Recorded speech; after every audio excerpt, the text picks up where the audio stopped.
Entra em pânico, eu voltei. Meus caros, Cristiano Jeff na área novamente. Vamos fazer um react hoje, né?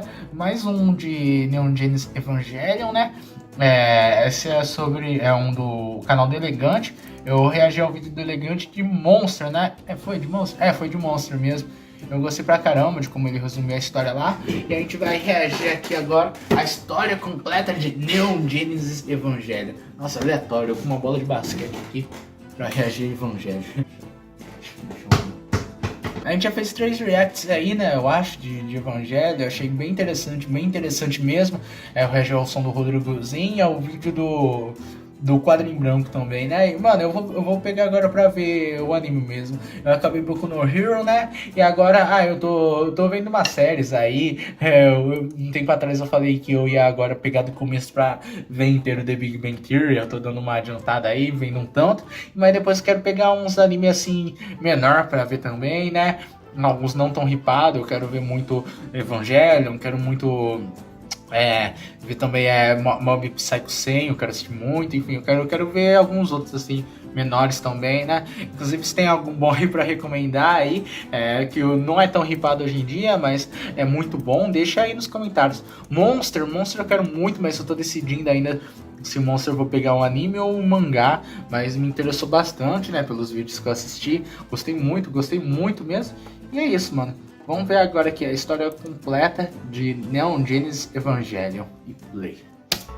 4,6 bilhões de anos antes de Cristo, havia uma raça alienígena referida apenas como a primeira raça ancestral, cujo planeta estava se tornando inabitável e, para perpetuar a vida, fundiram as populações que integravam o seu mundo, em uma criatura para cada povo. Essas fusões ficaram conhecidas como Sementes da Vida e foram enviadas através de naves esféricas pelo universo a fim de encontrar outros planetas, onde pudessem recomeçar sua existência. Nesta época, 4,6 bilhões de anos atrás, uma semente da vida, referida como a Lua Branca, chegou à Terra, trazendo o ancestral que posteriormente viria a ser conhecido como Adão. Pouco tempo depois, outro ancestral também veio parar na Terra, e de forma bem chamativa, a semente da vida, Lua Negra, que continha o ser que viria a ser chamado de Lilith, cujo havia se chocado contra o planeta com tanta violência que arrancou um pedaço dele, dando origem ao que hoje é a Lua. Esse foi o primeiro impacto. No entanto, em hipótese alguma, era permitido que dois ancestrais colonizassem o mesmo planeta, pois Adão era o equivalente do fruto da vida, enquanto Lilith era o fruto do conhecimento. Se uma criatura se apoderasse de ambos, teria um grande poder, semelhante ao da raça ancestral que os criou. Então, como forma de remediar esse eventual incidente, cada ser da raça foi enviado junto com uma lança de Longinus ou Longinus, referência à lança que perfurou as costelas de Jesus, uma ferramenta inteligente com capacidade de controlar completamente o metabolismo dos ancestrais, e que continha como objetivo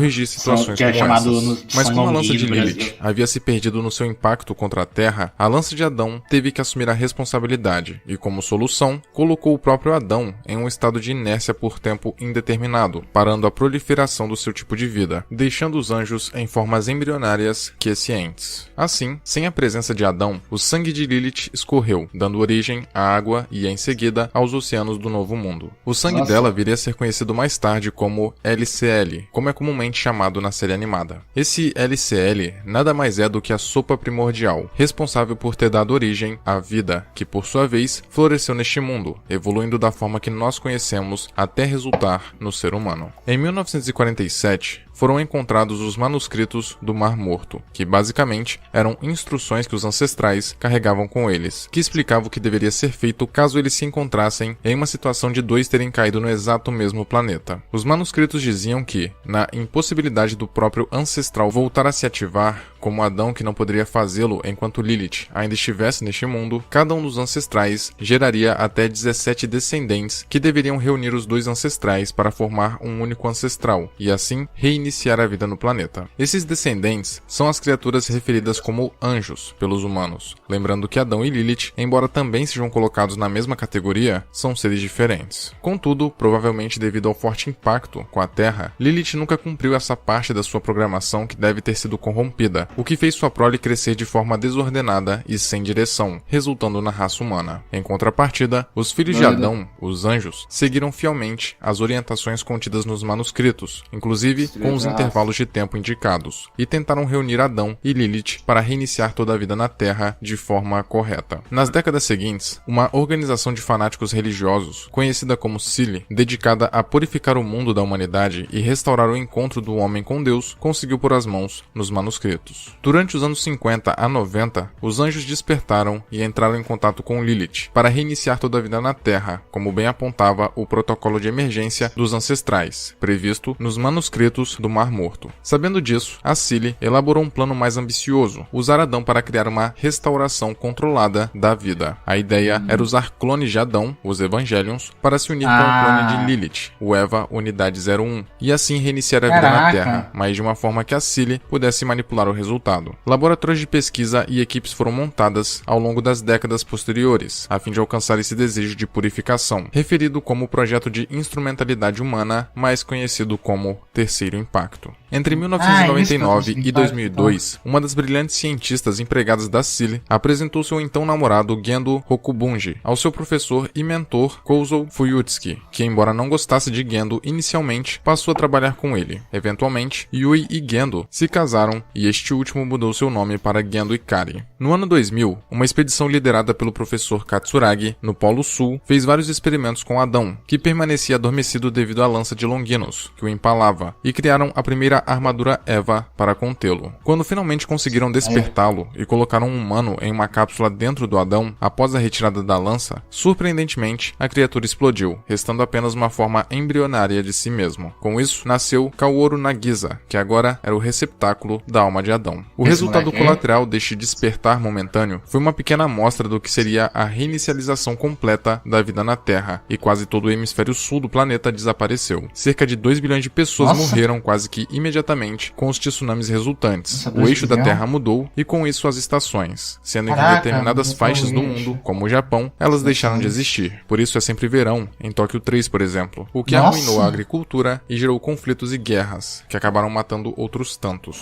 Este evento ficou conhecido como Segundo Impacto, mas para a população foi divulgado que a causa havia sido um meteoro não detectado. Em 2001, foi assinado o Tratado de São Valentim, cujo objetivo era dar fim às maiores guerras. Dessa forma, a capital do Japão foi transferida para a cidade destruída de Nagano e rebatizada de Tóquio 2. Nesse meio tempo, nasceu a primeira geração pós-Segundo Impacto, e mais importante do que isso, a primeira geração dos que seriam pilotos em potencial para o projeto Evangelion. Já no ano de 2003, a construção de Tóquio 2 foi terminada. Nesse período, o professor Fuyutsuki se juntou a GEHIRNE, uma organização controlada e liderada por Gendo Ikari, e junto com a doutora Naoko Akagi e Yu Ikari, deram início ao desenvolvimento do protótipo de um Evangelion, a Unidade 00, dentro do Geofront, que nada mais era do que a lua negra de Lilith, e de um supercomputador capaz de gerenciar toda a operação, o primeiro computador MAG. Por mais que seja óbvio, vale mencionar que os Evas não são robôs. A maioria são clones de Adão, mas com armaduras que servem para mantê-los sob controle e prendê-los quando for preciso. Ao contrário dos anjos, que nascem com um órgão localizado no interior de seus núcleos, que lhe confere uma fonte ilimitada de energia chamada S2, super solenoide, os Evas não possuem essa espécie de reator nuclear orgânico, e por isso, eles ficam em estado de animação suspensa, sendo controlados pelas tecnologias humanas e necessitando do uso de cabo de energia elétrica externa ou de baterias internas para funcionar. Foi visto que o Eva 01 eventualmente foi capaz de obter um motor S2, devorando-o fisicamente de um anjo e assimilando-o como seu em seu organismo. Essa aquisição fez do Eva praticamente um Adão, imortal devido ao aumento de suas capacidades de regeneração e consciência. Um ano depois, durante o teste de ativação da primeira unidade Evangelion, o Eva 01, que deveria ser perfeito com 3 reatores S2 e de ter a capacidade de viver em qualquer ambiente, incluindo o espaço sideral, Yu Ikari se dissolveu em LCL e sua alma foi absorvida pelo núcleo da unidade 01. Para todos os espectadores, esse evento pareceu um acidente, mas Yu planejou isso desde o começo para viver eternamente dentro do Eva, como prova da existência da humanidade e presumivelmente para proteger seu filho futuramente. Mas como Gendo, seu marido, não sabia disso, ele só sentiu tristeza por ter que viver viver sem a mulher e mudou radicalmente após a morte dela, e embora ainda oficialmente trabalhando para a Cilly, começou a orquestrar sua própria agenda de interesses. Nesse processo, ele também se afastou de seu filho, Shinji Ikari, que foi despachado para viver no interior. Tanto a Cilly quanto Gendo planejavam iniciar o processo de instrumentalidade humana, ou seja, fazer todas as mentes humanas se tornarem uma só, retornando tudo ao início, o que compensaria suas fraquezas ao alcançar a paz eterna. Desse modo, as falhas de cada indivíduo seriam apagadas, e as inseguranças não existiriam mais, pois as pessoas só possuem um vazio,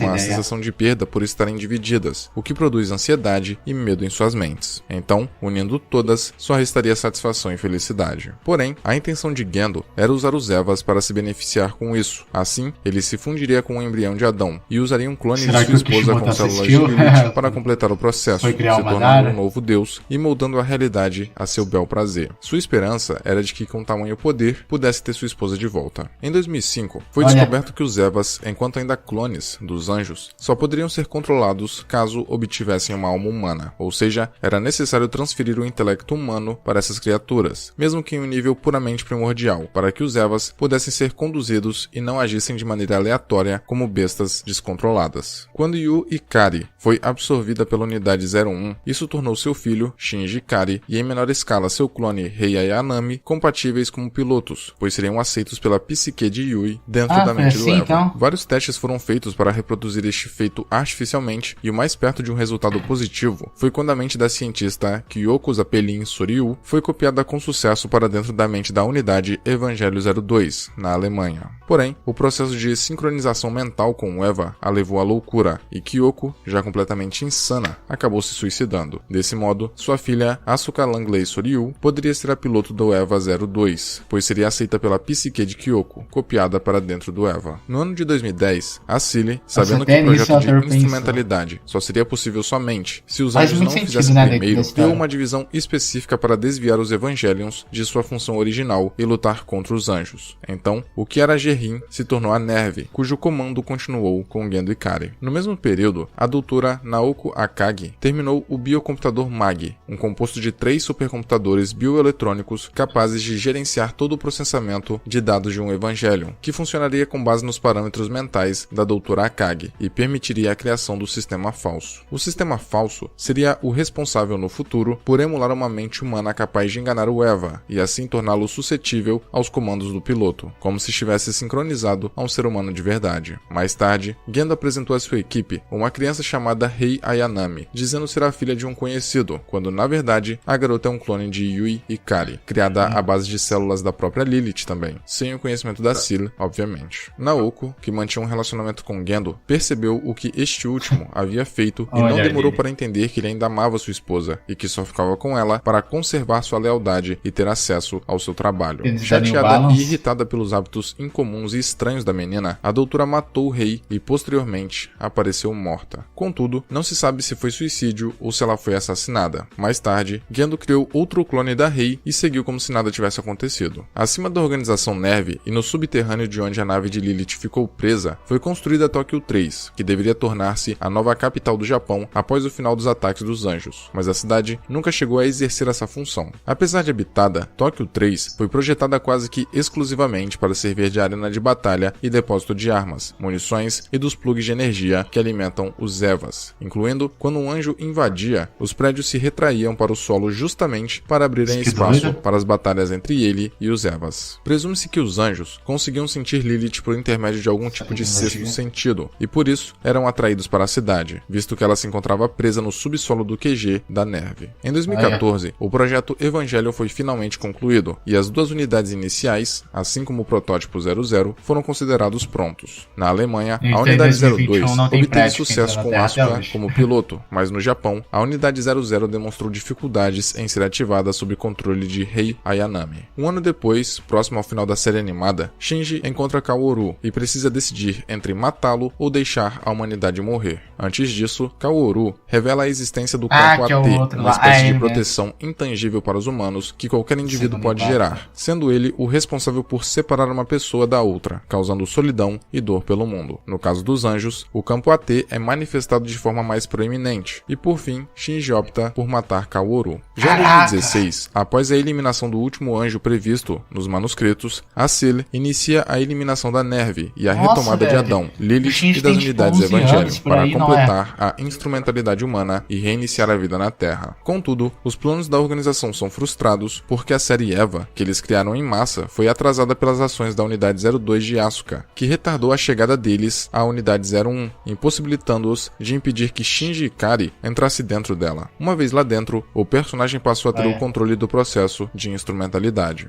Em seguida, o plano de Gendo também fracassou, pois o clone de Yu, Rei Ayanami, o rejeitou, escolhendo se juntar a Shinji e à Unidade 01, que era um clone de Lilith e tinha a alma de Yui, ao invés de Adão, que Gendo havia fundido com seu corpo. Assim, Rei assumiu o controle do corpo de Lilith e se tornou um ser gigante e poderoso como um deus, provavelmente parecido com a primeira raça ancestral, e começou o processo de fusão de toda a vida na Terra, lançando um anticampo AT. Logo, toda a espécie humana estaria conectada, se livrando de sua forma física e formando uma espécie de ovo, segurado por Lilith, que assumiu a forma da Rei. O ovo iria se transformar em um ser eterno quando a instrumentalidade fosse concluída. Entretanto, o Shinji rejeitou a instrumentalidade antes que ela fosse totalmente terminada, o que gerou um colapso em todo o processo, já que o Eva 01 saiu de Lilith. Os motivos que fizeram Shinji rejeitar a instrumentalidade são ilustrados nos episódios 25 e 26 da série animada, que ocorreram em paralelo com o filme The End of Evangelion, ou seja, acompanhamos duas perspectivas do mesmo evento, uma na mente do protagonista, a motivação, e outra no mundo real, as consequências. Quando a cabeça da Rei / Lilith caiu na Terra, todos os indivíduos incorpóreos se tornaram aquele líquido vermelho, o LCL. Os seres humanos permaneceram conectados pelo fluido, mas não como um único ser, já que a instrumentalidade não alcançou o estágio final. Ao que parece, a instrumentalidade precisava passar com sucesso por 3 etapas: fazer os humanos se livrarem da forma física, a criação de uma conexão mental entre os indivíduos e o surgimento de um ser supremo que englobasse todas as consciências, criando um único sujeito. Nesse sentido, um ser praticamente igual a Deus. Como Shinji impediu que isso acontecesse, cada ser humano tinha a opção de recriar seu corpo físico e viver novamente como um indivíduo isolado, como ele e Asuka escolheram, mas para isso, precisaria olhar para o seu próprio coração e desejar profundamente isso, ou continuar incorpóreo no LCL, conectados aos outros numa instrumentalidade incompleta. Shinji, após aceitar a realidade individual, mesmo sendo dolorosa, deitado diante do Mar Vermelho, quando se depara com Asuka ao seu lado, inexplicavelmente começa a estrangulá-la e só para quando a garota acaricia seu rosto, o que o faz chorar. É preciso entender que Shinji é um garoto emocionalmente complexo que desde muito novo só conhecia a solidão e queria simplesmente se conectar com os outros. Mas mesmo sendo um garoto isolado e depressivo pela falta de laços, Shinji ainda preferia viver com as pessoas ao seu redor, livres para o ignorar e negar afeto, do que perder sua individualidade e retirar-lhes o livre-arbítrio. De certo modo, ele se acostumou a ser solitário e tinha um certo apreço por isso. Para uma criança que foi forjada nessas condições, é natural que essa fosse sua zona de conforto. É por isso que a primeira coisa que ele faz após ver Asuka é colocar as mãos em volta do pescoço dela, pois ele precisava sentir a existência de um outro para confirmar a rejeição e a negação que tanto conhecia. A Asuka era a escolha óbvia, não só por ser a única ali, mas porque ao longo da série animada foi a que mais machucou emocionalmente Shinji, pois a personagem se sentia mal devido ao destaque que o protagonista ganhou, eventualmente. Inclusive, ela o encarava como o herói que salva o dia, enquanto ela mesma não conseguia fazer nada sozinha. E isso a frustrava tanto que o máximo que ela podia fazer para se sentir melhor era rejeitar e até repudiar o Shinji. Então, após parar a instrumentalidade, o personagem resolve estrangular Asuka, esperando que ela o rejeitasse como sempre fez, mas ao invés disso, ela acaricia seu rosto, o que deixa Shinji tão surpreendido que ele se emociona. Afinal, foi a primeira vez que Shinji sentiu uma aceitação por parte de alguém. Caraca! Não desiste não, vai até o fim, parece. Eu acho que o anime vai acabar aí, né? Velho.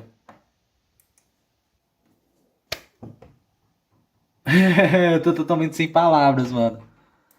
Nossa, mano, agora eu tô entendendo porque falam tanto dessa história. Eu já tinha visto os vídeos, mas, cara, é muito além. Muito além de tudo que eu pensava. Muito além, mano. Eu tô totalmente em choque. Que história doida, mano. Que história. Quantas coisas por trás também, né? E como que é legal, né, velho? Que tudo se conecta, né? Tudo faz muito sentido ali, né, mano? As coisas têm muito ligação. Basicamente, parece, né? Vindo assim que as coisas no anime não acontecem de graça, né? Tudo tem uma explicação ali, tem um porquê, tem algo por trás. Mano, nossa, eu não lembro a última vez que eu vi uma história que me deixou com essa sensação, mano. Mano, eu realmente não lembro, mano. A última história assim que deu esse soco na boca do estômago, assim, né, mano? Essa sensação. Incrível, mano. Surreal. Nossa, agora eu quero muito ver Evangelho. Muito, muito. E com certeza eu vou fazer análise depois também, que assim, com certeza mesmo, mano. Eu tô impactado mesmo, velho. Que história boa. Nossa. E é complexo mesmo, né? Ao final, várias interpretações possíveis, vários.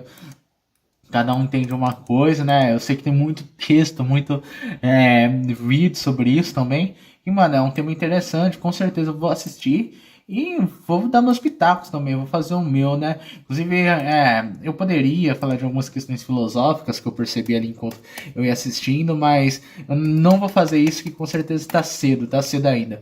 É melhor eu assistir o anime primeiro, né? Pensar com detalhes, escrever roteiro e tudo mais, que acho que tem potencial para ser um vídeo muito bom analisando isso, né, mano? Aguarde, aguarde. Um dia, não sei quando, mas um dia vai sair minha análise aí do final de Evangelho, mano. E se você não quer perder, tá ligado, né, mano? Já deixa essa inscrição aqui no canal pra você ser notificado quando ele sair, né, mano? Dá aquele like aí, por favor, mano. Você já viu até aqui mesmo, vai, custa nada, não vai te atrapalhar em nada. É só apertar um botão ali, vai me ajudar demais. Então as minhas redes sociais são @ChrisJeff. Tamo junto, meu bom. Até a próxima. É nóis e fui.